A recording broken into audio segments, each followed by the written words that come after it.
Sign the papers or get out, my husband mocked, waving the settlement in the house I paid for. He thought throwing me out would break me. I smiled, signed, and walked away. 12 hours later, his lawyer screamed at him, "You fool! Do you know what you just did?" Hello everyone. Thank you for being here with me today. Before I begin my story, grab a warm cup of tea and get comfortable. I'd love to know what time of day you're watching this video. Please comment M for morning, A for afternoon, or E for evening. Now, let me take you into this story. Sign the papers, Meredith. Or get out. Stuart's voice didn't even tremble. It was steady, cold, and laced with a terrifying amount of arrogance. He was sitting in my chair. My custom leather executive chair that I had bought with my own bonus check 5 years ago, behind the mahogany desk that had been in my family for 2 generations. He looked almost comical, trying to look authoritative in a room that screamed my name, my success, and my legacy.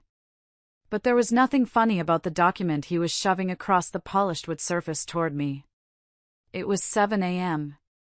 The morning sun was just starting to filter through the plantation shutters, casting long, barred shadows across the carpet.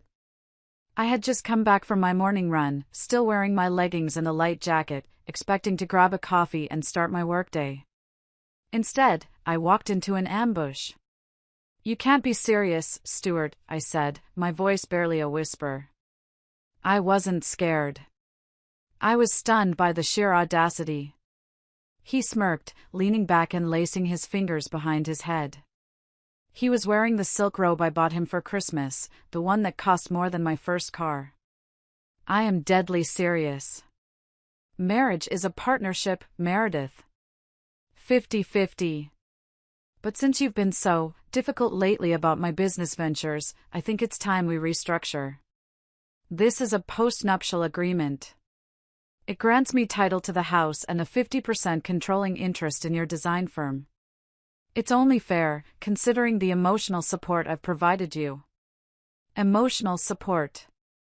I almost laughed. The man who forgot my birthday 3 years in a row and called my career a cute little hobby was talking about support. "And if I don't sign?" I asked, walking slowly toward the desk. "Then I file for divorce," he said, his eyes gleaming with a predatory light. "And I will drag it out. I will freeze your assets. I will ruin your reputation in this town. My lawyer, Lionel, says I have a very strong case for spousal support. I've become accustomed to a certain lifestyle, you see. But if you sign this, we stay married. We work it out. I just need security." He wasn't asking for security. He was asking for a robbery. He wanted the deed to the estate my grandmother left me. He wanted the company I built from the ground up while he played golf. I looked down at the papers. They were drafted hastily, probably by that bus-bench lawyer he played poker with. Transfer of deed. Assignment of equity. The words swam before my eyes. He really thought he had me cornered. He thought I was the same woman who had nodded and smiled for 4 years to keep the peace. He thought I was afraid of losing him. I looked at him, really looked at him. I saw the graying hair at his temples that I used to find distinguished, now just looking tired. I saw the softness around his jaw from too much scotch and too little work. And I saw the cruelty in his eyes. "So, it's the house or the marriage?" I asked, picking up the heavy fountain pen from the desk set. "It's about fairness, Meredith," he corrected, though his eyes darted to the pen in my hand with hungry anticipation. "Sign it, and we can go back to normal. Don't, and I'll make sure you lose everything anyway." I uncapped the pen. The gold nib glinted in the morning light. My heart should have been racing. I should have been screaming, throwing things, calling the police. But a strange, icy calm had settled over me. It was the calm of a surgeon before the first cut. "Okay, Stuart," I said softly. "You win." His eyes widened. He hadn't expected it to be this easy. He leaned forward, practically salivating. Good girl. You're making the right choice. I bent over the desk. I didn't hesitate. I signed my name, Meredith A. Blackwood, with a flourish on the bottom of the last page. The ink was dark and permanent. There, I said, capping the pen and setting it down with a deliberate click. Stuart snatched the papers up instantly, scanning the signature as if checking for a trick. Finally, he breathed, a look of pure triumph washing over his face. See? Was that so hard? No, I said. I reached into my pocket and pulled out my house keys. I dropped them onto the mahogany desk. They landed with a heavy thud. Then, I reached for my left hand. I slid the platinum band off my finger, the ring I had bought myself because his card was maxed out at the time, and placed it next to the keys. What are you doing? Stuart asked, his brow furrowing. You said sign or get out, I replied, my voice steady. I signed. Now I'm getting out. Wait, you don't have to leave right this second, he stammered, confused by my lack of tears. We can have breakfast. Celebrating our new arrangement. Enjoy the house, Stuart, I said, turning on my heel. It's everything you ever wanted. I walked out of the office, down the hallway lined with photos of my ancestors, and out the front door. I didn't pack a bag. I didn't look back. I just walked to my car, got in, and drove away. As I pulled out of the driveway, I checked the rearview mirror. Stuart was standing in the window, holding the papers against the glass, grinning like a man who had just won the lottery. He had no idea. He absolutely no idea that he had just signed his own death warrant. The door to the hotel suite clicked shut behind me, and the silence that followed was heavy, pressing against my eardrums. It wasn't the silence of peace, it was the silence of a life detonating in slow motion. I dropped my purse on the marble entryway table and walked into the living area. The suite at the Ritz-Carlton was impeccable, beige tones, fresh orchids, a view of the city skyline that usually made me feel powerful. Today, it just felt cold. I sat on the edge of the velvet sofa and stared at my hands. They weren't shaking. Why weren't they shaking? I had just walked away from my home, my marriage, and technically, on paper, my entire fortune. I should be hysterical. I should be calling my mother, crying into the phone about how my husband had finally lost his mind. But the hysteria didn't come. Instead, a deep, hollow ache settled in my chest. It wasn't regret for the house or the money, I knew where those stood. It was a mourning for the time. For years. I had given that man 4 years of my life. I had folded his laundry, listened to his endless pitches for business ideas that made no sense, hosted his dreadful family for holidays, and excused his rudeness to waiters. I had shrunk myself to make him feel big. I walked over to the minibar and poured a sparkling water. My reflection in the mirror looked tired. My eyes were puffy, and there were lines around my mouth that hadn't been there when I met Stuart. You did it, Meredith, I whispered to the empty room. You finally pulled the trigger. My phone buzzed on the coffee table. It was a notification from the smart home system. Motion detected, living room. I shouldn't have looked. I knew I shouldn't have. It was emotional masochism. But I picked up the phone and opened the app. The feed loaded in crisp high definition. There was Stuart. He wasn't alone. He was on the phone, pacing back and forth in front of the fireplace, a glass of my best scotch in his hand. He looked ecstatic. He was gesturing wildly, laughing. I tapped the listen button. Yeah, she just walked out. Stuart's voice tinny through the phone speaker. Left the keys and everything. I told you, Lionel. She's weak. She couldn't handle the pressure. The house is mine. The business, yeah, I'll be going into the office tomorrow to introduce myself to the staff as the new co-owner. It's a gold mine, and she's been running it like a charity. He took a swig of the scotch. No, she won't fight it. She's probably crying at her sister's place right now.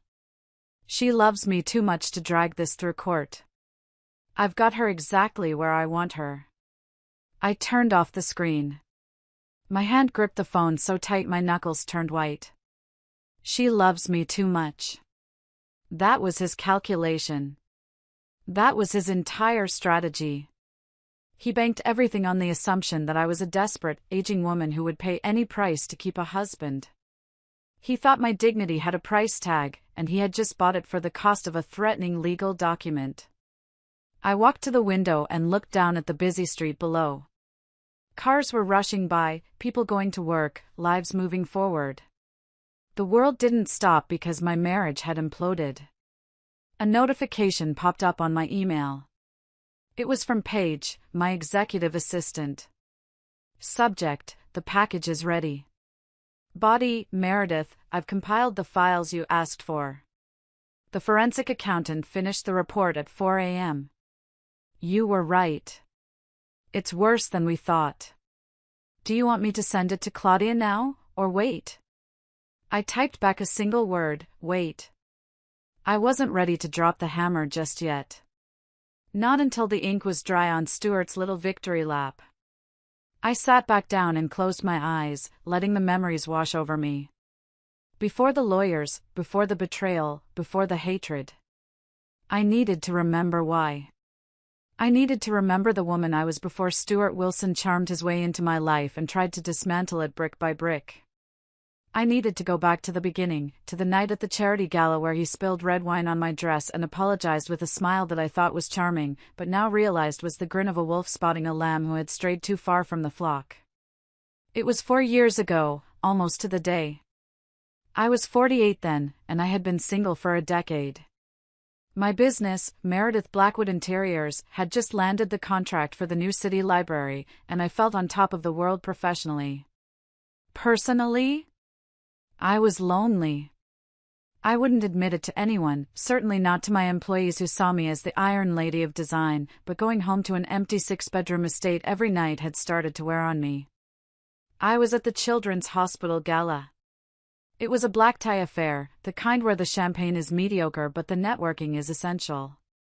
I was standing near the silent auction tables, debating whether to bid on a vintage trip to Napa, when a voice rumbled behind me. You know, looking at that painting makes me feel like I need glasses, and I have perfect vision. I turned around. He was tall, wearing a tuxedo that fit him perfectly. He had that silver fox look, salt and pepper hair, rugged jawline, and eyes that crinkled at the corners when he smiled. It's abstract expressionism, I said, smiling politely. It's supposed to challenge your perspective. It challenges my wallet, he laughed. I'm Stuart. Stuart Wilson. I'm in investments. Investments is a vague word. I should have asked what kind, right then. I should have asked for a business card, a LinkedIn profile, a tax return. But I didn't. I was charmed. Meredith Blackwood, I replied. The Meredith Blackwood? He raised an eyebrow. The one who turned the old grain silo into that incredible art gallery downtown? I'm a huge fan of your work. You have an eye for structure that is rare. He knew my work. He complimented my intelligence, not just my dress. That was the first hook. We spent the rest of the evening talking. He was attentive, funny, and seemingly wealthy. He talked about his time in Europe, his portfolio of startups, his passion for vintage cars. He made me feel interesting. He made me feel seen. When the check came for our drinks at the hotel bar later, he patted his pockets with a look of mock horror. Oh, God. I must have left my wallet in my other jacket. I changed so quickly for this event. Meredith, I am mortified. It's fine, I said, handing the bartender my black card.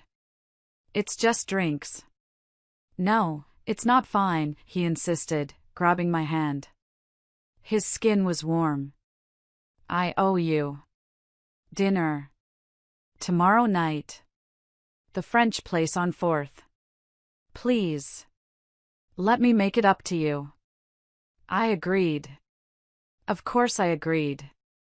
The next 3 months were a whirlwind. It's what the psychologists call love bombing, but at the time, it just felt like a fairy tale. Flowers sent to my office every Monday. Weekend trips to the coast where he drove my convertible because his Jaguar was in the shop. Long texts at midnight telling me I was the most beautiful woman he'd ever met. He moved in by month 4. It made sense, he said. Why maintain 2 households when we were always together? He was between leases anyway, looking for the perfect penthouse. I want to take care of you, Meredith, he told me one night, sitting on my patio, drinking my wine. You've worked so hard. You deserve a partner who carries the load. Carries the load. The irony is so sharp it could cut glass. I remember one specific afternoon, about 6 months into the relationship. We were discussing finances, or rather, I was trying to. I mentioned setting up a meeting with my financial advisor to discuss merging some accounts for household expenses. Stuart's face darkened. Just for a second. A flash of irritation that vanished as quickly as it appeared. Baby, why do we need to involve lawyers and accountants? Doesn't that kill the romance? I trust you. Don't you trust me? I do, but... I have assets, Meredith, he said, his voice dropping to a hurt whisper. I have stocks, crypto, offshore holdings. But right now, they're tied up in a liquidity event. Once that clears, I'm going to buy you a villa in Tuscany. I promise. Until then, can't we just be us? He made me feel cheap for asking. He made me feel like a gold digger for worrying about my own fortune. So I stopped asking. I let him use the secondary credit card for groceries, which quickly turned into charges for designer suits and golf clubs. I let him redecorate his home office on my dime because he needed an environment conducive to high-level trading. I ignored the red flags because I wanted the fantasy to be real.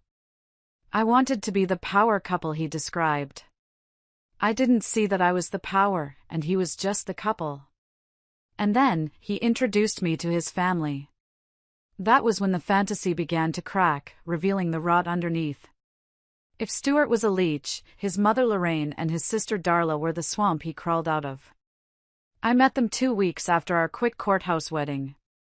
Stuart had insisted on a small ceremony, just us, baby, I don't need a spectacle, which I later realized was to prevent any of his creditors or ex-partners from finding him. But once the ring was on his finger, the family appeared like vultures sensing a fresh kill. They arrived for a weekend visit that lasted a month. Lorraine was a woman in her 70s who wore too much leopard print and smoked slim cigarettes on my non-smoking lanai. Darla was in her 30s, divorced twice, with a perpetual sneer and a story about how the world had wronged her. So, this is the place? Darla said when she walked into the foyer, dropping her bags on my antique Persian rug. She didn't say hello. She just spun around, assessing the square footage like a real estate appraiser. Must be nice to have old money.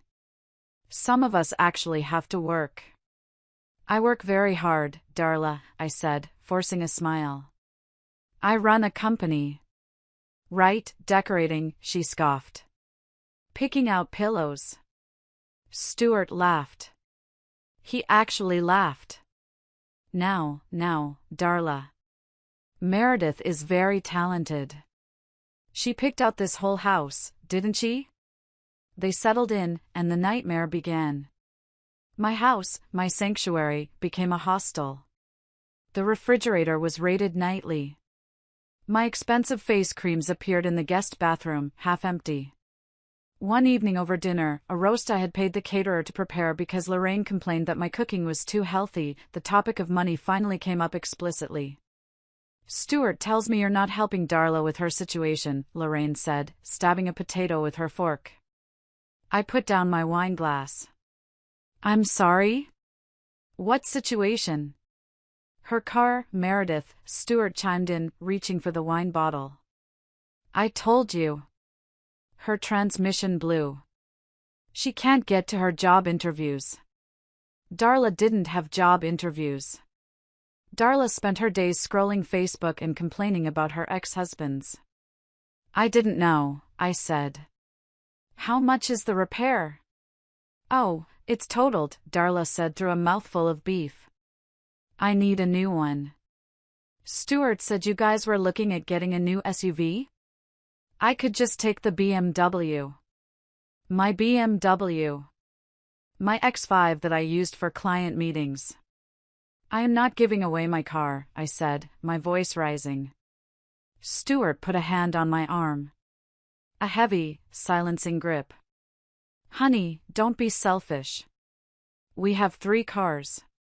You hardly drive the convertible in winter. Family helps family. That's what I love about you, your generosity. He did it right there at the table. He weaponized my own virtue against me. If I said no, I was the stingy, rich witch looking down on his poor struggling family. If I said yes, I was a doormat. We can discuss a loan, I said stiffly. A loan? Lorraine cackled. Did you hear that, Stu? She wants to charge her sister-in-law interest. Unbelievable. After all the emotional support we've given you? There was that phrase again. Emotional support. It was their currency, but the account was always empty. The breaking point of that visit came a week later. I came home early from the office to find Lorraine and Darla in my master bedroom. They had my jewelry box open. Darla was holding up my grandmother's emerald brooch against her chest in the mirror. What are you doing? I demanded, standing in the doorway. Darla jumped, but Lorraine didn't even flinch. Just looking, Meredith. Relax. You have so much stuff, you probably forgot you even had this. It would look lovely on Darla for her date tonight. Get out, I said, shaking. Get out of my room. When I told Stuart about it later, he sighed, as if I were the unreasonable toddler. They're just curious, babe. They've never seen nice things. You made them feel like thieves. Mom was crying in the guest room. They were going to take it, Stuart. You don't know that, he snapped. You're so paranoid about your precious things. People matter more than things, Meredith. Try to remember that. I ended up buying Darla a used Honda just to get them to leave. I told myself it was the price of peace. I wrote the check, and Stuart kissed me and told me I was the best wife in the world. But as I watched them drive away, I felt a knot in my stomach. I realized they didn't look at me and see a family member. They looked at me and saw a host organism. And Stuart? He wasn't protecting me from the parasites. He was the one holding the door open for them. The liquidity event Stuart kept talking about never happened. 6 months turned into a year, then 2. Every time I brought up his contribution to the household expenses, there was a new excuse. The market was down. The regulators were holding up the merger. His partners were dragging their feet. I wanted to believe him. God, I wanted to believe him. Admitting he was a liar meant admitting I was a fool, and my pride was a heavy thing to carry. But the truth has a nasty habit of surfacing, usually in the form of a paper trail. It happened on a Tuesday. I was working from home because I had a cold. Stuart had left early, claiming he had a high-stakes negotiation in the city with a group of angel investors. He was wearing his best suit, the charcoal Armani I had bought him for our anniversary. The mail arrived around noon. Usually, Stuart intercepted the mail. He was obsessive about it, rushing to the mailbox the moment the carrier arrived.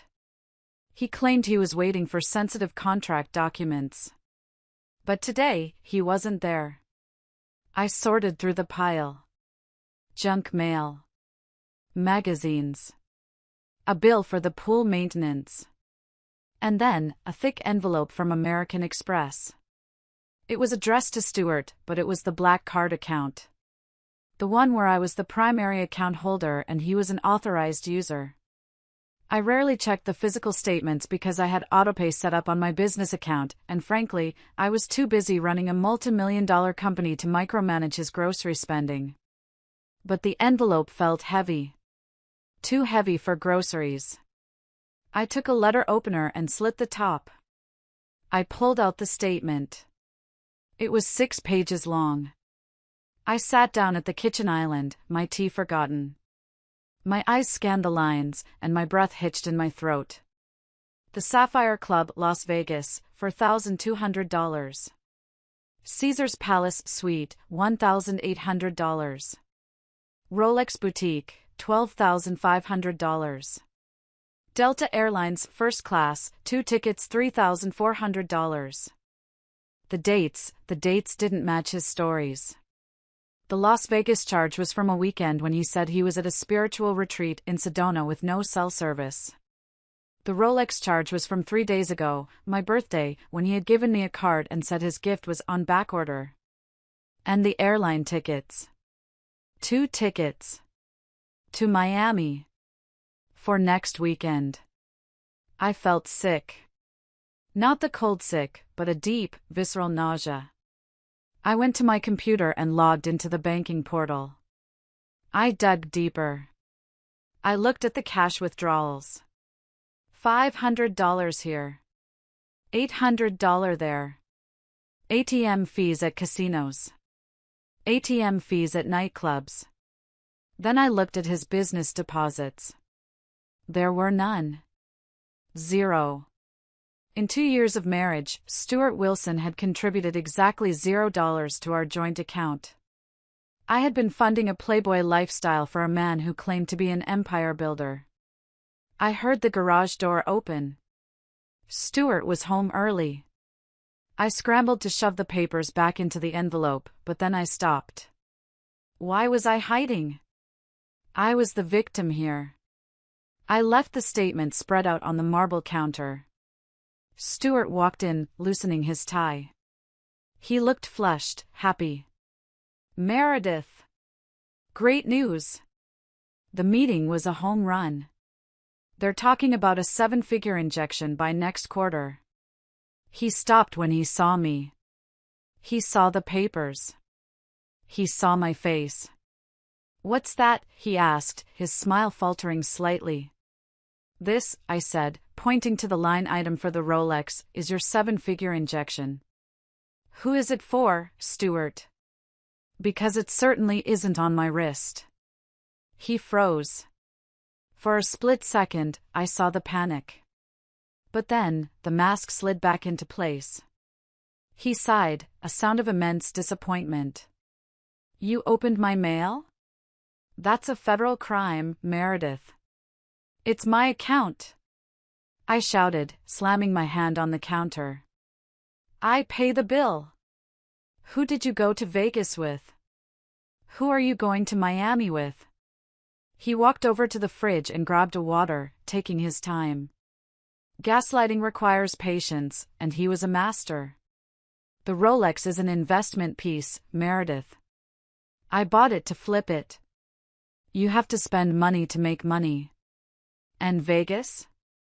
That was a bachelor party for a potential client. I didn't tell you because I knew you'd get jealous and irrational. Like you are right now. And the 2 tickets to Miami? I challenged, my voice shaking. My assistant, he said smoothly. I hired a virtual assistant to help with the logistics. She's meeting me there to handle the paperwork. You don't have a business. I screamed.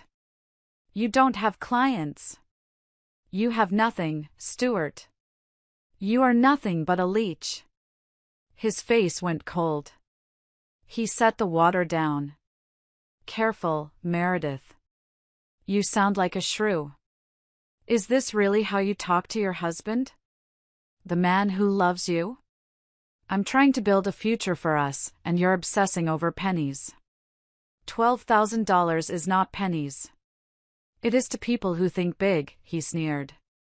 Maybe that's your problem. You have a small mind. You're a decorator, not a visionary. He walked out of the kitchen, leaving me standing there with the evidence of his betrayal. He didn't apologize. He didn't beg. He made me feel like I was the crazy one for caring about theft. That night, he slept in the guest room. But I didn't sleep at all. I lay in bed, staring at the ceiling, realizing that the man in the other room wasn't just lazy or unsuccessful.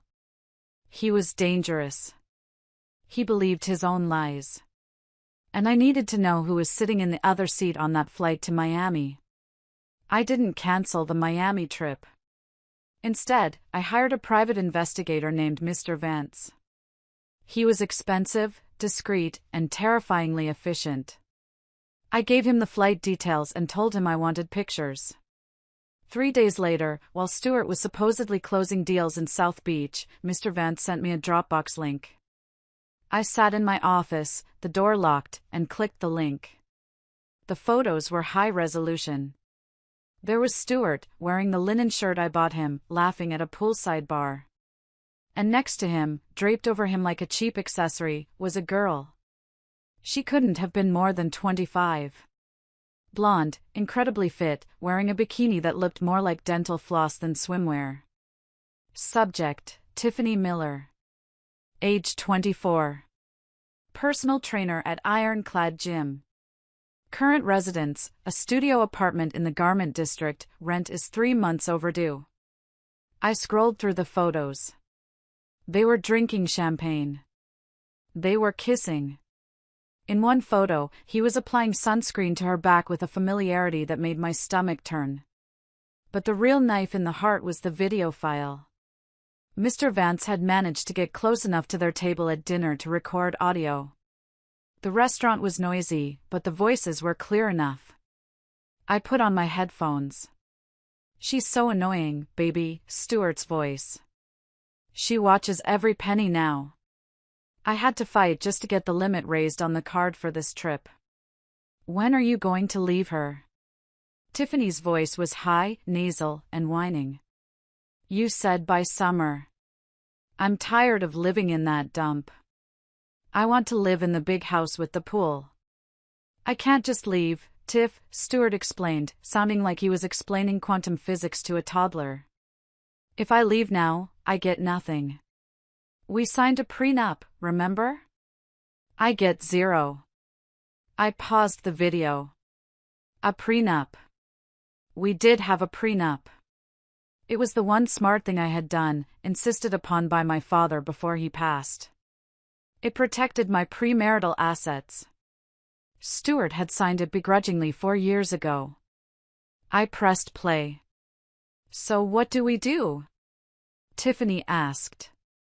"We break her," Stuart said. His voice dropped, becoming sinister. "I'm working on it. I'm making her life miserable. My lawyer says if I can prove she's mentally unstable or if I can coerce her into signing a postnup that voids the original agreement, we're golden. I just need to push her. Make her feel like the marriage failing is her fault. She's desperate to be loved.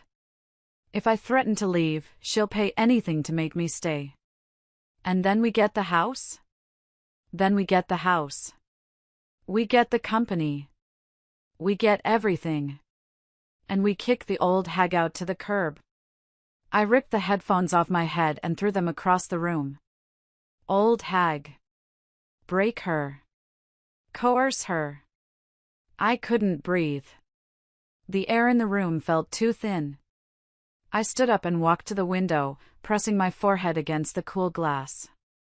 For 4 years, I thought I was in a marriage with a man who was just irresponsible and a bit selfish. But this was predation. I wasn't a wife to him. I was a target. He was literally plotting to drive me insane or desperate enough to sign away my life's work so he could move his gym rat mistress into my grandmother's estate. I looked at my reflection in the glass. I saw the tears streaming down my face. But beneath the tears, I saw something else. I saw the woman who had built a business empire in a male-dominated industry. I saw the woman who had navigated recessions, difficult clients, and contract disputes. Stuart thought I was weak. He thought I was a desperate, aging woman who would do anything for a scrap of affection. He was about to find out that the old hag knew how to fight. I wiped my face. I picked up the phone. I didn't call Stuart. I didn't scream at him. I dialed a number I hadn't used in years. "Claudia," I said when the voice on the other end answered. "It's Meredith. I need you. And I need you to be the shark everyone says you are." "Meredith?" Claudia's voice was warm but sharp. "Is everything okay?" "No," I said, my voice hardening into steel. "My husband is trying to steal my estate. I want to destroy him. Legally, financially, and completely. When can we meet?" Claudia Vance was not just a divorce lawyer, she was a force of nature in a Chanel suit. Her office was on the 40th floor, overlooking the city, and she charged $900 an hour. She was worth every penny. I sat opposite her, the investigator's report and the transcription of the audio recording spread out on her glass desk. Claudia read through them in silence, her expression unreadable behind her designer glasses. Occasionally, she would circle something with a red pen. Finally, she looked up. "He's an amateur," she stated flatly. "A greedy, stupid amateur. But amateurs can be dangerous because they don't know the rules." "He wants me to sign a postnup," I said. "He told his mistress he's going to pressure me into voiding the prenup." "Of course he is," Claudia leaned back. "Because under the current prenup, he walks away with nothing but his clothes and whatever is in his personal account, which, according to this forensic report, is zero. He needs you to voluntarily give him the assets." "So I just say no?" "We could," Claudia tapped her pen on the desk. "We could file for divorce today on grounds of adultery. We have the proof. You'd win. He'd get kicked out." "That's not enough," I cut in. The anger flared in my chest again. "Claudia, he humiliated me. He brought his family into my home to steal from me. He spent my money on her. He called me an old hag and plotted to break me mentally. I don't just want a divorce. I want him to hurt. I want him to feel the panic I felt when I saw those bank statements." Claudia smiled. It was a terrifying smile. "I was hoping you'd say that." She pulled a file from her drawer. "Do you remember 2 years ago, when you reorganized your business structure? You moved the house and the majority of your liquid assets into the Blackwood Family Trust." "Yes," I nodded. "For tax purposes. And do you remember," she continued, "that because Stuart was your spouse, we needed him to sign a waiver acknowledging that those assets were moving into a trust where you were the sole beneficiary?" He signed a stack of papers that day, I recalled. He didn't read any of them. He was too busy playing Angry Birds on his phone. "Exactly," Claudia's eyes gleamed. "He signed a spousal waiver of interest. Basically, he formally acknowledged, with a notary present, that the house and the company are trust property, not marital property. He has zero claim to them. None. Even if you burned the prenup, the trust protects them. He doesn't know that," I realized. "He thinks the house is still in my name. He thinks he's a legal genius because he watches Suits," Claudia scoffed. "Now, here is the beautiful part. If he attempts to claim ownership of trust property, knowing he has waived his rights, he is committing fraud. But we need him to commit to the act. We need him to demand the specific assets he has already waived. He's going to present me with a postnup," I said, seeing the plan form. "He's going to list the house and the company. If you sign a document giving him the house," Claudia said slowly, "you are essentially giving him nothing, because you personally don't own the house. The trust does. You can't give away what you don't hold title to as an individual." His document will be worthless. But he will think he won, I whispered. He will think he won, Claudia agreed. And he will act on it. He will try to take possession. He might try to sell it or borrow against it. And the moment he tries to exercise ownership over trust assets, that's when we nail him. Not just for divorce, but for attempted fraud and extortion. She slid a piece of paper toward me. This is the plan.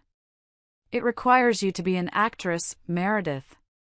You have to let him think his plan is working. You have to let him bully you.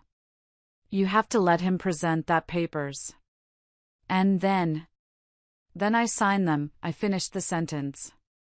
You sign them, Claudia nodded. And you walk away. You give him the rope. And we let him hang himself. I looked at the city below. It was a risky game. It required me to endure his cruelty for a little while longer. But the thought of the look on his face, the look when he realized he had played himself, was too sweet to resist. Draw it up, I said. I'm ready to put on the performance of a lifetime. The week leading up to the ultimatum was the longest of my life. I had to live with a man I despised, share a bed with a man who smelled like another woman's cheap perfume, and pretend I was falling apart. I stopped wearing makeup. I let the house get a little messy. I would accidentally leave bills on the counter and then cry when he asked about them. I'm just so stressed, Stuart, I sobbed one evening over a burnt dinner. I feel like I'm losing control of everything. The business is hard. The house is too much work. He ate it up. He would rub my back with fake sympathy and say, maybe you need to simplify, babe. Let me take some of the burden. We need to secure our future so you can relax. I also planted the bait. I left a folder on my desk labeled Asset Valuation 2024. Inside, I put documents, fake ones, showing that the house had appreciated to $4 million and the business had liquid cash reserves of $2 million. I saw him checking the folder when he thought I was in the shower. I watched through the crack in the door as his eyes widened, scanning the numbers. He pulled out his phone and took pictures of the documents. He was sending them to Lionel. Lionel says we need to move fast, I heard him whisper on the phone in the garage later that night. She's cracking. She's talking about selling the business and moving to an ashram or something. We can't let her sell. I need that equity. Greed, I thought. Greed makes you stupid, Stuart. Finally, the night before the ultimatum, he came home with the briefcase. The brown leather one he bought to look important. He set it down by the door like a weapon. We need to talk in the morning, Meredith, he said, his voice grave. I've been doing a lot of thinking. About us. About how to fix this. Okay, I said, making my voice tremble. Whatever you say, Stuart. That brings us back to the moment in the office. The moment I signed the papers. When I walked out of that house, leaving my keys and ring, I didn't drive aimlessly. I drove straight to Claudia's office. He took the bait, I told her as I walked in. Did he sign? She asked. He made me sign. And then he countersigned. He has the documents. Perfect. Claudia picked up her phone. I'm initiating the eviction protocol. And I'm sending a courier to the bank to freeze the joint accounts, not that there's much in them, but it's the principle. What about the house? I asked. He's there now. He thinks it's his. Technically, Claudia smiled, he is trespassing. But let's give him his night of glory. Let him host his little victory party. The higher he climbs, the harder the fall. I checked my phone again. The notifications from the smart home were rolling in. Front door unlocked. Thermostat set to 68. Music system activated. And then, a new notification. Access code created, guest Tiffany. He hadn't even waited an hour. He had moved her in. He brought her to the house, I told Claudia, my voice cold. Good, Claudia said. That just adds to the narrative of emotional distress for the judge. Keep the footage. I sat in the chair in Claudia's office, watching the live feed on my phone. I saw Tiffany walking around my living room, touching my sculptures, putting her feet on my white sofa. I saw Stuart pouring wine, my vintage Bordeaux, into 2 glasses. They toasted. They laughed. They kissed in the home I had built. It took every ounce of restraint not to drive back there and burn the place down. But I waited. I waited because I knew that tomorrow morning, the sheriff was coming. I knew that tomorrow morning, the reality of the trust would hit them like a freight train. Go to the hotel, Meredith, Claudia said gently. Get some sleep. Turn off the phone. Tomorrow is going to be a very busy day. I can't turn it off, I said, watching Stuart carry Tiffany up the stairs toward my master bedroom. I need to see it. I need to remember this anger. Because when he calls me tomorrow begging, I need to remember exactly why I am destroying him. I closed the phone. The trap was sprung. The rat was inside. Now, all I had to do was wait for the snap. The screen on my phone was small, but the betrayal was broadcast in 4K resolution. I sat in the darkness of my hotel suite, the glow of the screen illuminating my face, watching the nightmare unfold in real time. It was 8 p.m., barely 12 hours since I had walked out of my front door. Stuart hadn't wasted a single second. My living room, usually a sanctuary of quiet elegance, was packed. And I don't mean a few friends having a glass of wine. I mean it looked like a fraternity house mixer. There were at least 20 people there, most of them strangers to me, probably friends of Tiffany's or Stuart's drinking buddies from the golf club. The music was loud. I could see the bass vibrating the leaves of my ficus tree in the corner. But it was the sight of Stuart that made my blood run cold. He was standing on my coffee table. On the table. The table I had imported from Italy, a piece of travertine stone that was older than this country. He was wearing his suit pants and a button-down shirt that was unbuttoned halfway down his chest, holding a bottle of wine high in the air. I zoomed in on the bottle. It was a Chateau Margaux 1982. A bottle my father had given me on my 40th birthday. He had told me to save it for a moment of supreme happiness. It was worth about $2,000. Stuart was pouring it into red plastic solo cups. To the new chapter. Stuart bellowed, his voice distorted by the microphone on the security camera but still painfully audible. To taking what is yours. To being the king of the castle. The crowd cheered. Tiffany was right there next to him, laughing. She was wearing my silk kimono, the one I bought in Kyoto, over her clothes like a party favor. She looked drunk, stumbling slightly as she grabbed a cup of the precious wine and chugged it like it was cheap beer. He's destroying it, I whispered to the empty hotel room. He's literally consuming my life. Then, Stuart pulled out his phone. I watched on the security feed as he held it up, but then my own phone buzzed with a notification. Stuart Wilson is live on Facebook. I switched apps. There he was, live streaming to the world. What's up, everyone? Stuart shouted into the camera, his face flushed and sweaty. Just wanted to give you a tour of the new HQ for Wilson Global Enterprises. Yeah, we finally got rid of the dead weight. Sometimes you have to cut the anchors to let the ship sail, right? He panned the camera around the room, showing off my art, my furniture, my view. Look at this place, he boasted. This is what happens when you have vision. My ex, well, soon-to-be ex, she didn't get it. She wanted to play it safe. But me? I'm a risk-taker. And look where it got me. He pulled Tiffany into the frame. She giggled and kissed his cheek. Say hi to the future, baby. Hi, she squealed.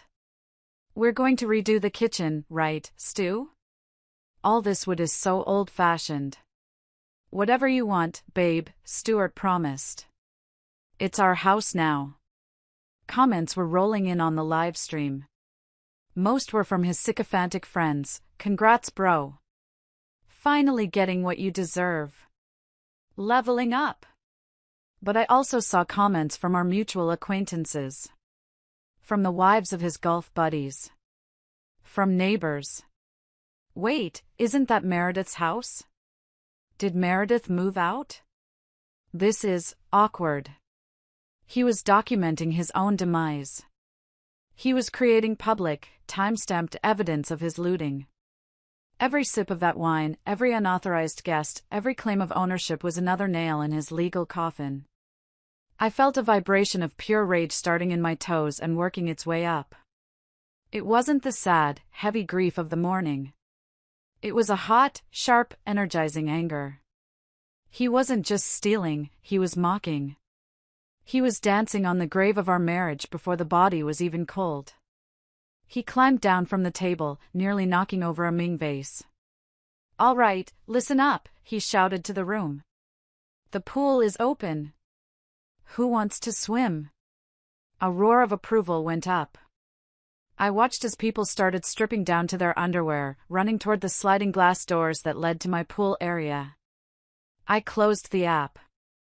I couldn't watch them defile the water. I stood up and walked to the desk in the hotel room. I had been waiting. I had been hesitating, perhaps out of some lingering sense of mercy, or maybe just shock. But mercy was gone now.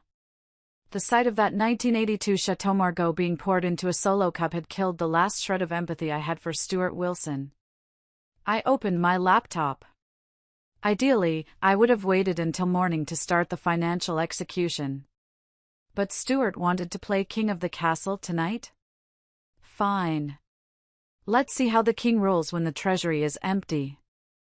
I cracked my knuckles, opened the spreadsheet Paige had prepared, and logged into the administration portal for my life. It was time to turn off the lights. The laptop screen glowed with the cold, blue light of vengeance. I had laid out everything in a systematic order, a digital firing squad ready to execute Stuart's lifestyle. I wasn't just angry, I was methodical. This is what Stuart never understood about me. He thought my success was luck or inheritance. He didn't understand that I built a company because I understood logistics, I understood leverage, and I understood details. Step 1: the credit cards. I logged into the American Express corporate portal. There it was, Stuart's supplementary card. The balance was currently sitting at $14,200 just for this month. I clicked on the card number. Status: active. Action: suspend. Reason: reported lost/stolen. I didn't just want it declined, I wanted it flagged. The next time he tried to swipe it, I wanted the merchant to look at him like a criminal. I clicked confirm. Status: suspended. Next, the joint checking account. This was the account he used to pay his business expenses, which were really just lunches and golf fees. I transferred the entire balance, which was mostly my money anyway, into my personal savings account, leaving exactly $5. Just enough to keep the account open so he could see the emptiness. Then came the services. I pulled up the BMW leasing portal. The lease was in my name, with Stuart listed as the primary driver. He had missed the last 2 payments, which I usually covered without telling him to avoid the late fees. Not today. I called the after-hours support line for the leasing company. I have a platinum status with them, so a human answered immediately. "This is Meredith Blackwood," I said, my voice calm. "I'm looking at the lease for the X7. I'd like to report unauthorized possession. The vehicle is no longer in my custody, and the driver is refusing to return it. I am terminating the lease effective immediately. Please initiate the repossession protocol." "Certainly, Ms. Blackwood. Since the vehicle has GPS tracking, we can dispatch a recovery team within the hour. Do we have your permission to retrieve it from the driveway?" You have my enthusiastic permission, I said. And please, don't ring the doorbell. Just take it. Step 4, the utilities. This was the pettiest move, and I savored it. The electricity and water were essential, and legally I couldn't cut those off instantly without a process. But the luxuries? I logged into the cable and internet provider. Cancel service. I logged into the streaming services, Netflix, HBO, Hulu, Spotify. Change password. I logged into the wine cellar climate control app. System off. And finally, the smart home hub. I watched the security feed one last time. The party was in full swing. Stuart was by the pool, laughing with a drink in his hand. The music was blasting. I opened the smart home admin panel. I had administrator privileges. Stuart only had guest access, though he didn't know it. I changed the master code. I deleted Stuart's iPhone from the authorized devices list. I deleted the new guest Tiffany code he had just created. Then, I looked at the scene settings. I created a new scene titled Closing Time. Action 1, turn off all interior lights. Action 2, lock all exterior doors. Action 3, set thermostat to 85 degrees. Action 4, turn off pool heater and pump. Action 5, activate intruder alert voice warning, silent alarm to police disabled for now, just the internal audio. I hovered my mouse over the activate button. My heart was pounding, not with fear, but with adrenaline. This was it. The moment I stopped being the victim. The moment I took back control. He wanted the house? He could have the house. But he was about to find out that the house was a machine, and I held the remote. I pressed the button. On the screen, the lights in the house instantly went black. The music cut out. I saw heads turn. I saw phone flashlights click on. I saw confusion. And then, on the banking tab, a notification popped up. A transaction attempt at Domino's Pizza for $150. Status, declined. Another attempt. Status, declined. I sat back in my hotel chair, letting out a breath I felt like I'd been holding for 4 years. The silence in the hotel room was no longer heavy. It was the silence of a judge's gavel hitting the sound block. If you have listened this far, please like the video and comment the number 1 below, so I know that you are amazing, and I understand that you are accompanying me throughout this journey. Your help is a huge encouragement, cheering me on. Comment number 1 so I can recognize you, and now, listen to me continue telling my story. I closed the laptop. The show was over for tonight. But tomorrow morning? That was when the real fireworks would begin. Morning broke with a brilliant, cruel sunshine that I knew was currently baking the interior of my house. I had set the thermostat to 85 degrees last night, and with the windows likely closed to keep the noise in, it would be a sauna by now. I woke up at 6:30 a.m. at the Ritz, feeling rested for the first time in months. I ordered a full breakfast, eggs Benedict, fresh fruit, and a large pot of coffee. I ate it slowly, savoring every bite, imagining the scene unfolding across town. At 7:15 a.m., my phone began to blow up. First, it was a text from Mrs. Higgins, my neighbor across the street. She was the neighborhood watch captain and had eyes like a hawk. Mrs. Higgins, Meredith, dear, are you okay? A tow truck just took the BMW out of the driveway. It looked very official. Also, there are trash cans knocked over everywhere. I smiled and texted back, I'm fine, Martha. Just doing some spring cleaning. Keep watching. Then, the calls from Stuart started. 7:20 a.m. missed call. 7:22 a.m. missed call. 7:25 a.m. missed call. I let them go to voicemail.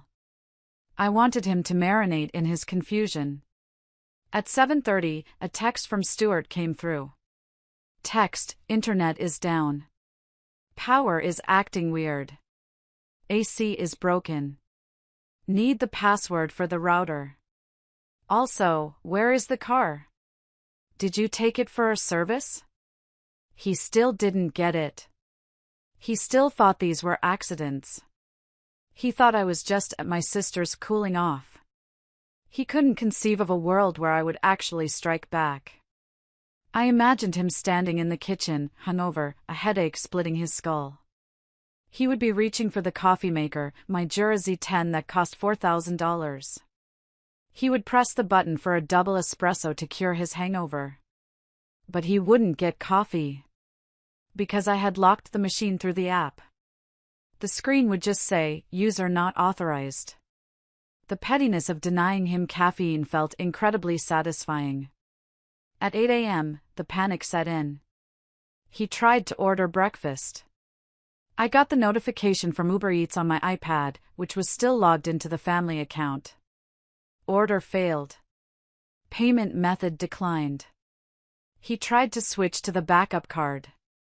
Order failed. Payment method declined. Then, a voicemail. I played it on speaker while I finished my tea. "Meredith, pick up the phone." Stuart's voice was ragged, panic edging into the anger. "The cards aren't working. The car is gone. Tiffany needs to get to work and she can't call an Uber." "What did you do? This isn't funny. You can't just cut me off. I have rights. I'm your husband." "Not for long," I whispered.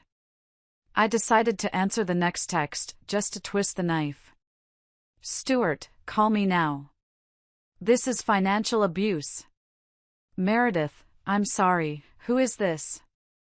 "I don't have a husband. I signed the papers, remember? I'm just a stranger. And strangers don't pay for your lifestyle." I could feel his rage through the network. At 8:30 a.m., the doorbell camera alerted me. It wasn't the police. It wasn't a repairman. It was a courier service. Stuart opened the door. He looked terrible. He was wearing wrinkled boxers and a t-shirt. His hair was a mess. Behind him, the living room was a disaster zone, red cups everywhere, stains on the rug, Tiffany sleeping on the couch wrapped in a sheet.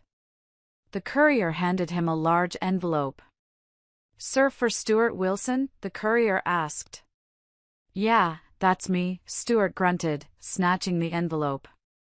He probably thought it was the finalized divorce papers from his lawyer, or maybe a check he was expecting. He tore it open right there on the porch. I zoomed in. It wasn't a check.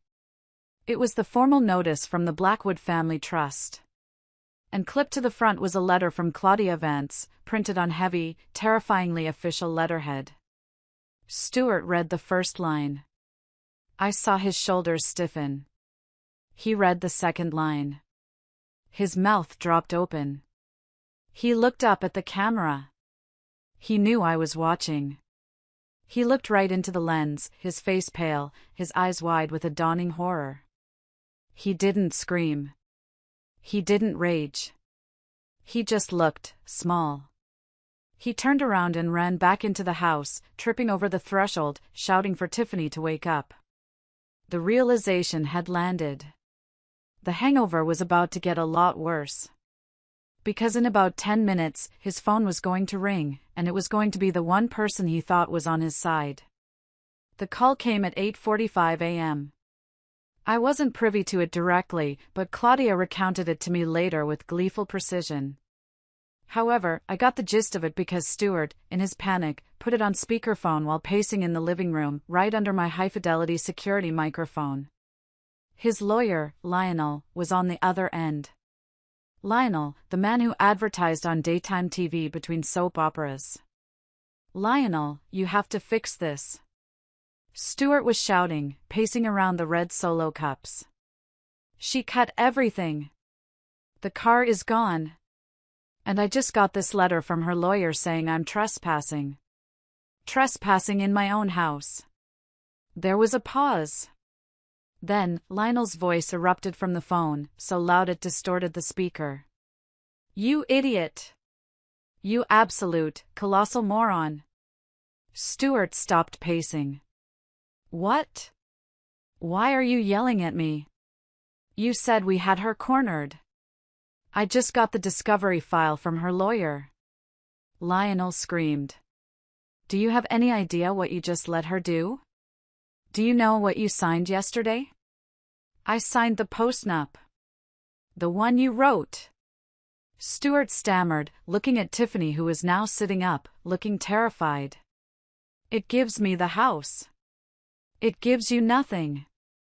Lionel roared. The house isn't hers, Stuart.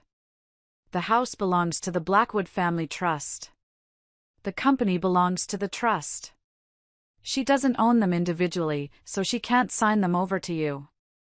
I don't understand, Stuart mumbled, sinking onto the sofa. What does that mean? It means you forced her to sign a document transferring ownership of an asset you already waived rights to 2 years ago.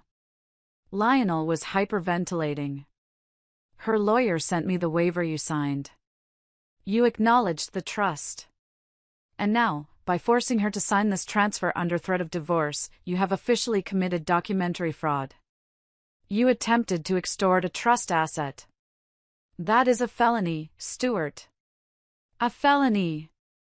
Stuart's face went gray. But she signed it. She agreed. She baited you. Lionel shrieked. She handed you a loaded gun, pointed it at your head, and you pulled the trigger. Her lawyer is talking about pressing charges for extortion and fraud. They have recordings, Stuart. They have texts. They have the video of you live streaming from the house claiming ownership. You confessed on Facebook Live. Fix it. Stuart begged, his voice cracking. Just tell them it was a mistake. Tell them I didn't know. I can't fix a felony. Lionel yelled. I'm dropping you as a client.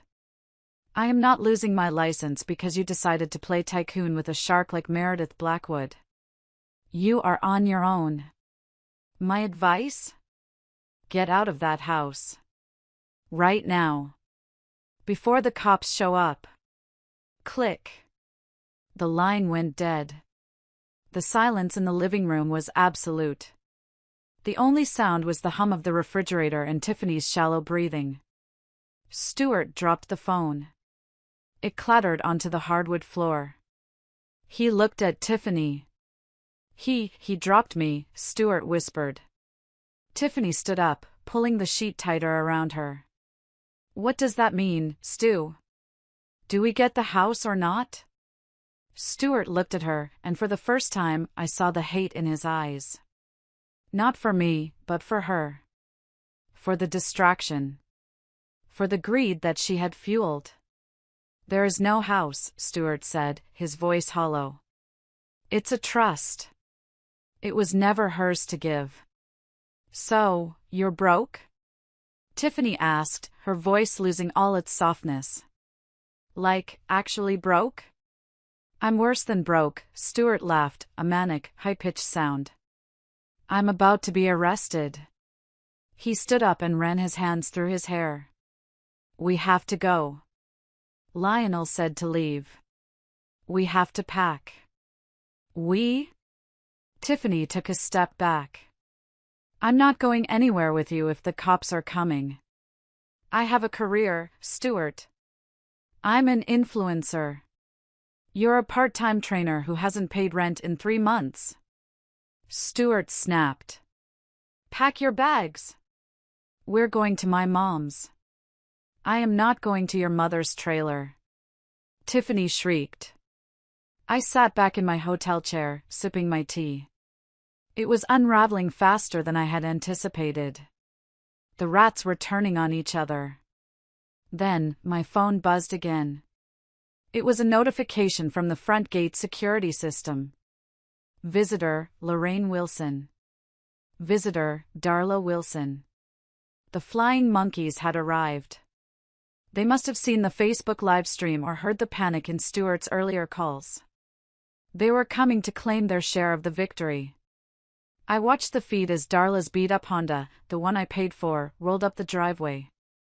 This, I said to myself, is going to be entertaining. Lorraine and Darla burst into the house like they were raiding a buffet. Lorraine was wearing a floral muumuu, and Darla was already holding a cigarette, ash falling onto my foyer floor. "Where is the champagne?" Lorraine boomed, spreading her arms wide. "My son, the homeowner. We saw the video, Stu. Finally, you put that stuck-up woman in her place." Stuart was standing in the middle of the living room, frantically throwing clothes into a garbage bag. He looked up, wild-eyed. "Shut up, Mom," he hissed. Lorraine froze. "Excuse me? Is that how you talk to the woman who birthed you? There is no house." Stuart screamed, throwing a pair of shoes into the bag. "It's over. She tricked me. The cops are coming." Darla dropped her cigarette. "What do you mean she tricked you? You said she signed the papers." "The papers are worthless," Stuart yelled. "It's all a trust. I'm broke, Mom. I have nothing. The car is gone, the accounts are frozen, and I'm facing jail time for fraud." The transformation on Lorraine's face was instantaneous. The pride vanished, replaced by a cold, calculating sneer. "You mean, you didn't get the money?" she asked slowly. "No." "And you don't get the company?" "No." Lorraine looked at Darla. "I told you he would screw it up. He never had the head for business." "Mom!" Stuart looked betrayed. "I need help. I need a place to stay. Can we come to your place? Just for a few weeks until I sort this out?" "We?" Lorraine looked at Tiffany, who was frantically texting on the sofa. "I don't have room for you and your whore." "Hey!" Tiffany shouted. "And I certainly don't have room for a son who is going to bring the police to my doorstep," Lorraine sniffed. "I run a respectable bingo night. I can't have felons sleeping on my couch." "You're abandoning me?" Stuart asked, his voice breaking. "After everything I gave you? I bought Darla that car. I paid off your gambling debts." "With Meredith's money," Darla pointed out unhelpfully. "Technically, you didn't give us anything." "She did." "So call her," Stuart begged. "Call Meredith. She likes you guys. Maybe she'll listen to you. Tell her I'm having a breakdown. Tell her to call off the lawyers." Lorraine hesitated. She pulled out her phone. I watched on my screen as my own phone started ringing. "Caller, Lorraine Wilson." I stared at it. I let it ring. Then, I blocked the number. On the screen, Lorraine looked at her phone, annoyed. "She sent me to voicemail." "Well, that's rude." "She blocked you, you old bat." Tiffany snapped. She stood up, holding one of my Louis Vuitton tote bags. It looked stuffed. "Where are you going?" Stuart asked, reaching for her. "I'm leaving," Tiffany said. "My Uber is here." "What's in the bag, Tiff?" Darla asked, her eyes narrowing.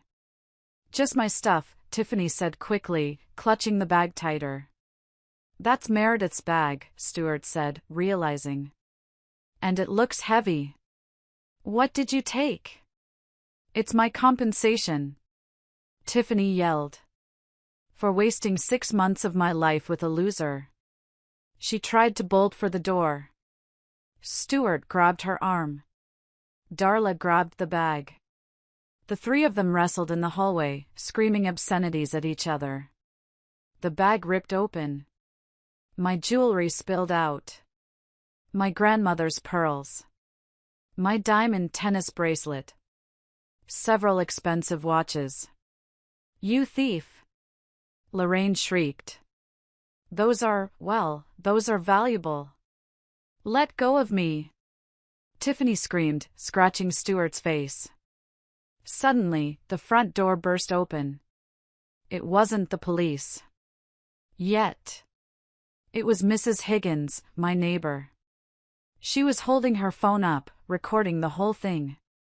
I've called the sheriff, Mrs. Higgins announced gleefully. And I have you all on video stealing Mrs. Blackwood's property. The police are 2 minutes away. The room froze. Tiffany looked at the spilled jewelry. Stuart looked at Mrs. Higgins. Lorraine looked at the exit. Run! Tiffany screamed. She abandoned the jewelry, shoved past Stuart, and sprinted out the door toward the waiting Uber. Lorraine and Darla didn't wait for Stuart. They turned and ran to their car. Mom! Wait! Stuart yelled, running after them. I watched as the Honda peeled out of the driveway, leaving Stuart standing alone on the lawn, barefoot, holding a garbage bag of clothes, while Mrs. Higgins filmed him with a look of pure judgment. He was alone. Completely, utterly alone. And then, I saw the flashing lights of the sheriff's cruiser turning the corner. I timed my arrival perfectly. I wanted to be there when the official seal was placed on the door, but I didn't want to be part of the brawl. I pulled my rental car up to the curb just as Deputy Miller was stepping out of his cruiser. Claudia pulled up behind me in her black Porsche. She looked impeccable, holding a leather folder. We walked up the driveway together. Stuart was sitting on the front steps, his head in his hands. He looked up when he heard our heels clicking on the pavement. His eyes were red, his face scratched from the scuffle with Tiffany. When he saw me, he stood up, a flicker of hope crossing his desperate face. Meredith, he choked out. Thank God. You have to stop this. They're treating me like a criminal. Tell them it's a misunderstanding. Tell them we're married. I stopped 10 feet away from him. I adjusted my sunglasses. I didn't look angry. I looked bored. We are married, Stuart, I said calmly. For now. But you are also trespassing on trust property. And Deputy Miller is here to escort you off the premises. Trespassing? Stuart laughed, a hysterical, broken sound. I live here. My clothes are in the closet. We had dinner here last night.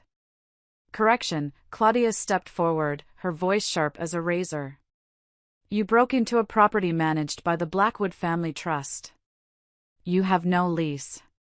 You have no deed. You have no rights. She handed the deputy a file.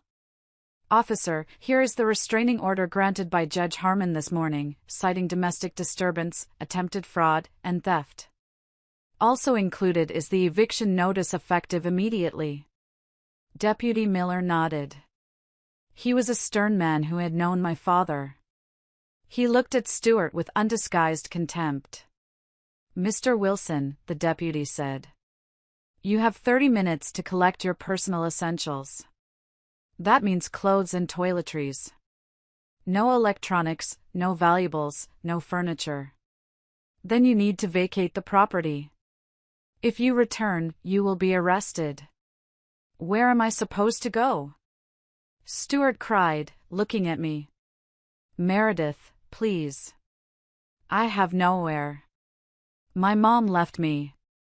Tiffany stole from me. My cards don't work. That sounds like a you problem, I said. He took a step toward me. I'm your husband. I loved you. I got lost. I got scared about our future. Please, baby. Let's just talk. Inside. Just us. We can fix this. He was trying the charm. The puppy dog eyes. The soft voice that used to make me melt. Now, it just made me nauseous. You didn't love me, Stuart, I said, my voice steady and loud enough for the neighbors to hear. You loved the lifestyle I provided. You loved the safety. And yesterday, when you thought you had stripped me of everything, you didn't offer to fix it. You told me to get out. I took a step closer, removing my sunglasses so he could see my eyes. You said, sign or get out. I signed. Now it's your turn. Get out. Stuart stared at me. He looked for the weakness, the hesitation. He found none. He slumped. The fight went out of him. He turned and walked into the house, Deputy Miller trailing close behind him to ensure he didn't steal the silverware. I stood on the lawn. Mrs. Higgins was still on her porch. She gave me a thumbs up. I gave her a small, tired wave. 30 minutes later, Stuart emerged. He was carrying 2 garbage bags and a box of protein powder. That was it. For years of marriage reduced to trash bags. Here, I said, tossing something onto the grass at his feet. He looked down. It was a prepaid burner phone. Your cell service is terminated, I said. This has 60 minutes on it. Use it to call a shelter or a friend. Don't call me. He looked at the phone, then at me. You planned this. You planned this whole thing. I prepared, I corrected. You plotted. There's a difference. I'll get a lawyer, he spat, trying to muster one last shred of dignity. I'll sue you for half. You already have a lawyer, Claudia smiled. Oh wait, Lionel quit, didn't he? Good luck finding another one who will take a fraud case on a contingency basis. Deputy Miller stepped forward. Time to go, Mr. Wilson. Move along. Stuart picked up his bags. He began the long walk down the driveway. He didn't have a car. He didn't have a ride. He just started walking down the street, dragging his bags, as the neighbors watched from their windows. I watched him go until he turned the corner. Are you okay?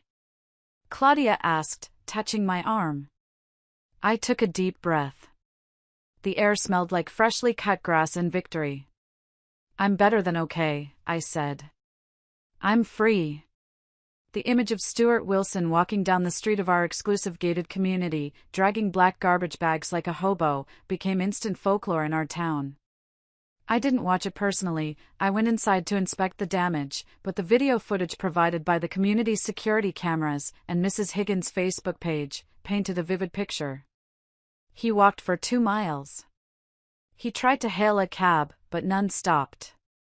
He sat on a bus bench, ironically, one that had an advertisement for Lionel's law firm on it, and made a call on the burner phone I gave him.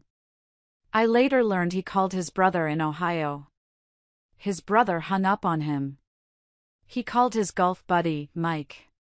Mike told him he couldn't get involved. Finally, a rusty pickup truck pulled up. It was his mother, Lorraine. She had come back, not out of love, but probably because she realized he was her only retirement plan, failed as he was. The footage showed Lorraine screaming at him as he threw his bags into the truck bed. She slapped the back of his head as he got into the passenger seat. They drove off in a cloud of exhaust smoke. Back inside the house, the reality of the violation hit me. The living room smelled of stale beer and cheap perfume. There were cigarette burns on my Persian rug. The Chateau Margaux was a sticky purple stain on the travertin. But it was the bedroom that hurt the most. I walked into the master suite. The bed was unmade. My pillows were thrown on the floor. Tiffany's makeup wipes were scattered on my vanity. It felt violated. Dirty. I stood there, looking at the bed where I had slept for 4 years, the bed where I had tried so hard to be a good wife. Claudia walked in behind me. We can get a cleaning crew in here within the hour. Biohazard level if you want. Yes, I said. But first. I walked over to the bed. I stripped the sheets off. I pulled the duvet cover off. I grabbed the pillows. I'm burning these, I said. Meredith, those are Egyptian cotton, Claudia warned. I don't care if they are spun from gold, I said, bunching them up in my arms. They touched him. They touched her. They have to go. I carried the bundle out to the fire pit in the backyard. I piled the expensive linens into the stone circle. I doused them with lighter fluid from the garage. I lit a match. The flames caught instantly. I watched the fabric curl and blacken. I watched the smoke rise into the afternoon sky. It was a primal ritual. With every thread that burned, I felt a little lighter. I wasn't just burning sheets, I was burning the lies, the gaslighting, the feeling of not being enough. Goodbye, Stuart, I whispered. My phone rang. It was Paige. Meredith, she said, her voice professional but excited. I just got off the phone with the bank. They finished the audit of the unauthorized transfers Stuart made over the last 2 years. It totals $342,000. File a claim, I said, watching the fire. And, Paige continued, the police just called. They found Tiffany. She tried to pawn your tennis bracelet at a shop downtown. She's in custody. Good, I said. Press charges. Maximum penalty. And Stuart? What about him? He's been blowing up the office line. He says he wants to negotiate a settlement. I laughed. It was a genuine, full-throated laugh. Tell him the only settlement he's getting is the one he signed yesterday. The one where he waived everything. I hung up. The fire was dying down to embers. I turned back to the house. My house. It was dirty, it was messy, and it carried the ghosts of a bad marriage. But the structure was sound. The foundation was strong. Just like me. The next 3 days were a flurry of activity, but it was the good kind of busy. It was the busy of reclamation. I hired a professional cleaning service, not my usual maids, but a heavy-duty industrial crew. I told them to scrub everything. Walls, floors, ceilings. I wanted every skin cell of Stuart Wilson eradicated from the property. While they worked, I went into the storage room. When Stuart moved in, he had insisted on modernizing the house. He called my style cluttered and sentimental. He made me pack away my father's book collection, my grandmother's antique tea sets, and the framed photos of my college graduation. He replaced them with cold, abstract art and empty surfaces. Minimalism is the mindset of success, he had preached. Now, I dragged the boxes out. I unpacked my father's leather-bound copies of Hemingway and Steinbeck. I touched the worn covers, smelling the old paper. I placed them back on the shelves in the library, filling the empty spaces Stuart had left. I unpacked the photos. There was me, 22 years old, smiling in my cap and gown, arm around my dad. I looked happy. I looked ambitious. I missed you, I told the girl in the photo. I realized how much of myself I had packed away to make room for Stuart's ego. I had made myself smaller, quieter, blander, just so he wouldn't feel threatened by my success. Never again. On the 3rd day, I walked into the garage. Stuart's home gym was there. He had bought thousands of dollars of equipment, a Peloton, weights, a bench press, that he barely used. I called a local charity that worked with at-risk youth. Take it all, I told them. Whatever you can't use, sell. Seeing the gym empty out was incredibly satisfying. In its place, I parked my new car. A Porsche Cayenne. I had traded in the BMW. I didn't want the car he had driven. I wanted something new, something that was just mine. That evening, I sat in my newly reclaimed living room.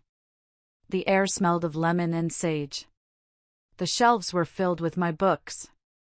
The terrible abstract art was gone, replaced by the landscapes I loved. I poured a glass of wine. Not the Chateau Margaux, he had destroyed that, but a crisp Sauvignon Blanc. I opened my journal. I hadn't written in it for years because Stuart used to read it if I left it out. Day 1 of freedom, I wrote. I am 52 years old. I am single. I am wealthy. And I am awake. My phone buzzed. It was an email from Claudia. Subject: Update on Wilson versus Wilson. Meredith, just a heads up. Lionel has officially withdrawn as Stuart's counsel. Stuart is now being represented by a public defender for the fraud charges. Also, he has filed for bankruptcy.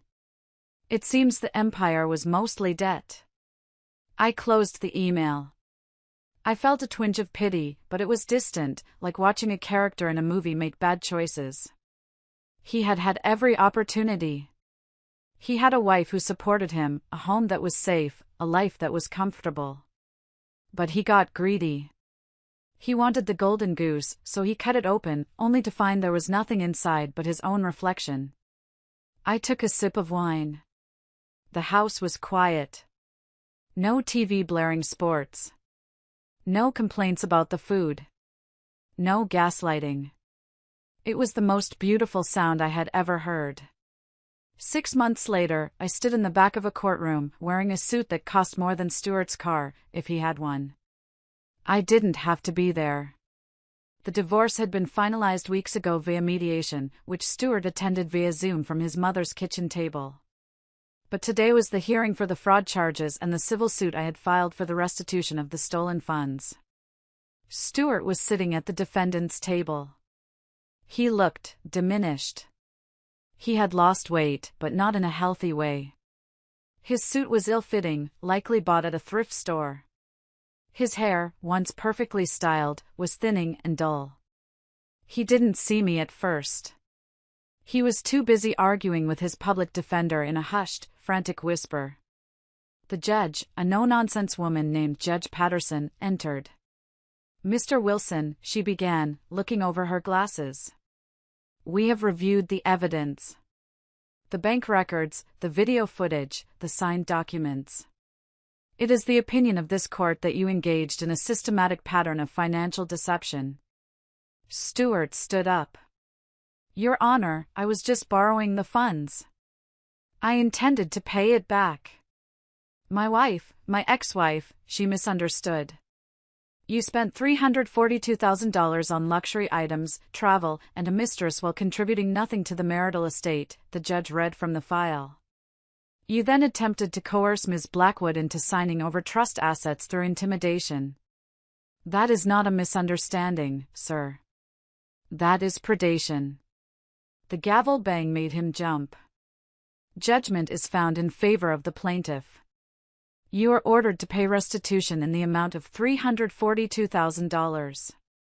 Additionally, regarding the criminal charge of attempted fraud, you are sentenced to 500 hours of community service and 3 years of probation. Any violation will result in immediate incarceration. Stuart slumped. I can't pay that. I have no job. I have no money. Then I suggest you get a job, Mr. Wilson, the judge said coldly. Garnishments will be applied to any future wages. As the bailiff led him out to process his probation paperwork, he finally saw me. He stopped. The room fell silent. He looked at me with a mixture of hatred and longing. I think, in his twisted mind, he still thought he could talk his way out of it. Meredith, he said. I didn't say anything. I just looked at him. I looked at the man who had called me an old hag. The man who had planned to break me. Are you happy? He asked, his voice bitter. You ruined my life. I stepped forward, my heels clicking on the floor. I didn't ruin your life, Stuart, I said, my voice calm and carrying across the room. I just stopped paying for it. I turned and walked out of the courtroom. Outside, the air was crisp. It was autumn. The leaves were turning gold. Tiffany had taken a plea deal. She pleaded guilty to petty theft and received probation. She had moved back to her hometown in Ohio. Her Instagram account had been deleted after the internet found out what she did. Stuart was living in his mother's basement, working part-time at a car wash. And me? My company had just had its best quarter in history. I had launched a new line of home decor. And I had a date tonight. Not with a man, but with myself. A cooking class in Italy. I was leaving tomorrow for a month in Tuscany, the trip Stuart had promised me but never delivered. I was going alone. And I couldn't wait. The night before I left for Italy, I hosted a party. It wasn't a networking event. It wasn't a gala. It was a dinner party for the people who had stood by me when the walls were crumbling. The dining room table was set with my grandmother's china. The candles were lit. Claudia was there, laughing with a glass of champagne. Paige was there, having been promoted to vice president of operations. Mrs. Higgins was there, telling the story of the great trash bag walk of shame for the 10th time, adding more dramatic flair with each retelling. And Mr. Vance, the private investigator, stopped by for a drink. To Meredith, Claudia raised her glass. The woman who proved that the best revenge is not just living well, but living free. Here, everyone cheered.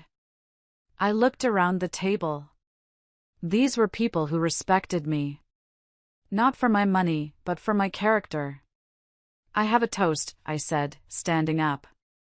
The room quieted. For a long time, I began, looking at the flickering candles. I thought I needed someone to complete the picture of my life. I thought a big house was empty without a husband. I thought success was lonely without a partner. I paused, smiling at my friends. But I learned that the only thing worse than being alone is being with someone who makes you feel alone. I learned that my value isn't negotiable. And I learned that I am pretty terrified of anyone who tries to take my grandmother's house. Laughter rippled through the room. So, here's to empty spaces, I raised my glass. Because empty spaces are just room for new beginnings. Here's to the trust. And here's to never, ever signing anything without reading it first. We clinked glasses. The sound was like a bell tolling the start of a new era. After dinner, I walked out onto the terrace. The city lights twinkled below. I thought about Stuart one last time. He was probably sitting in the dark somewhere, blaming the world for his misfortunes. He would never understand. He would never get it. He thought he lost because of a lawyer or a prenup. He lost because he underestimated the quiet strength of a woman who has built her own castle. I took a deep breath of the cool night air. I felt lighter than I had in years. The nightmare was over. The story of Meredith and Stuart was finished. But the story of Meredith Blackwood? That was just beginning. And so, as Meredith's story comes to a close, we are left with a profound reminder: true strength lies in knowing your worth and refusing to let anyone diminish it. Life will often test us, placing obstacles in our path or people who seek to take advantage of our kindness. But resilience is born not from avoiding hardship, but from rising above it with grace, intelligence, and an unshakable belief in oneself. Meredith's journey teaches us that self-respect is non-negotiable, and sometimes, the bravest thing we can do is walk away from what no longer serves us. Her story also highlights the importance of preparation and strategy. In moments of betrayal or adversity, staying calm and thinking clearly can turn the tides in your favor. It's not about revenge, it's about reclaiming your power, your peace, and your right to happiness. Meredith didn't just win, she rebuilt her life on her own terms, proving that even in the face of loss, there is always a path forward. What about you? What lessons did you take away from this story? Share your thoughts below or simply comment good if you found Meredith's journey inspiring. Let's celebrate the strength within us all.